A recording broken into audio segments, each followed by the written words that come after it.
தூத்துக்குடியில் வின்ஃபாஸ்ட் மின்வாகன உற்பத்தி ஆலை தொடங்கி வைக்கப்பட்ட நிலையில் அது எத்தகைய சூழலில் தொடங்கி வைக்கப்படுகிறது என்பதை இப்போது பார்க்கலாம். தூத்துக்குடியில் இயங்கி வந்த ஸ்டெர்லைட் ஆலையால் சுற்றுச்சூழல் பாதிக்கப்படுவதாக கூறி பல்வேறு போராட்டங்கள் நடைபெற்றன. ஆலைக்கு எதிராக நீதிமன்றத்தில் வழக்குகளும் தொடரப்பட்டன. இதையடுத்து 2018 மே மாதத்தில் ஸ்டெர்லைட் ஆலை மூடப்பட்டது.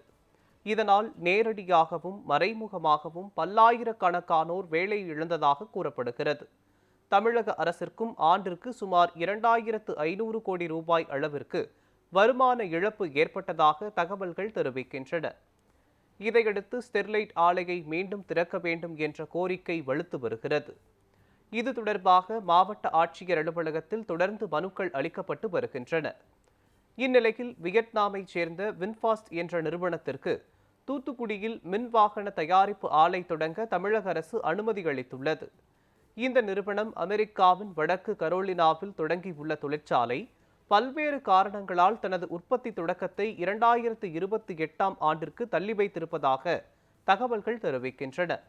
இந்த ஆலை அமைக்கும் பணி தொடங்கிய பிறகு அப்பகுதி மக்களின் குடிநீர் ஆதாரமான ஹா நதி நீர் மாசடைந்து வருவதாக குற்றம் சாட்டப்படுகிறது. இத்தகைய சூழலில் தூத்துக்குடியில் இந்த ஆலையை முதலமைச்சர் ஸ்டாலின் தொடங்கி வைத்தார்.